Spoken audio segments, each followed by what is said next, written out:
नमस्कार, मी डॉक्टर सचिन झांबरे.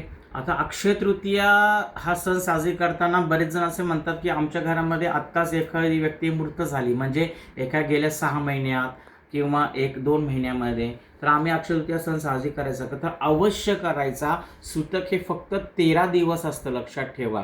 आणि जी व्यक्ती गेली ती प्रेत योनीमध्ये असता. आता समजा घरामध्ये एखादी स्त्री गेली असेल, तर तुम्ही तुमच्या वडिलांचं ते तुम्ही वडिलांच्या नावाने तुम्ही गण जेवायला घालता, वडिलांच्या नावाने तुम्ही अक्षय तृतीया सण साजरी करता, तर तो अवश्य करायचा. कारण की सुतक हे फक्त 13 दिवस असतं आणि त्या घरामध्ये उदक शांती झालेली असते. त्यामुळे तुम्ही तुमच्या पूर्वजांचं जे आहे अक्षय तृतीया दिवशी जे तुम्ही पूजा करतात ही अवश्य करायची. जरी तुमच्या घरात माणूस एका वर्षामध्ये गेला असेल तरीसुद्धा. इवन पितृ पंधरवड्यामध्ये पितृसुद्धा तुम्ही घालायचे असतात. कारण की फक्त जो व्यक्ती गेला त्याला 1 वर्ष प्रेत योनी असते, म्हणून त्या व्यक्तीचं पिंड मांडत नाही, बाकी सगळ्यांचे पिंड मांडायला लागतात. तुम्ही तुमचे जे पूर्वजांचे जे पित्र घालत आलात ते तुम्ही पित्र अवश्य घालायचे.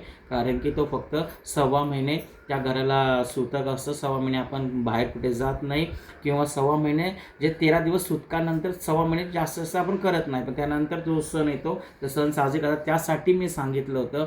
मी अवश्य 10व्याचा एक विधी मी यूट्यूबला अपलोड केला आहे, तो व्हिडिओ बघा तुम्ही. म्हणून मी सांगितलं 10वा 11वा 12वा 13वा त्या दिवशी सपिंडीकरण श्राद्ध असतं, ते अवश्य करायचं असतं.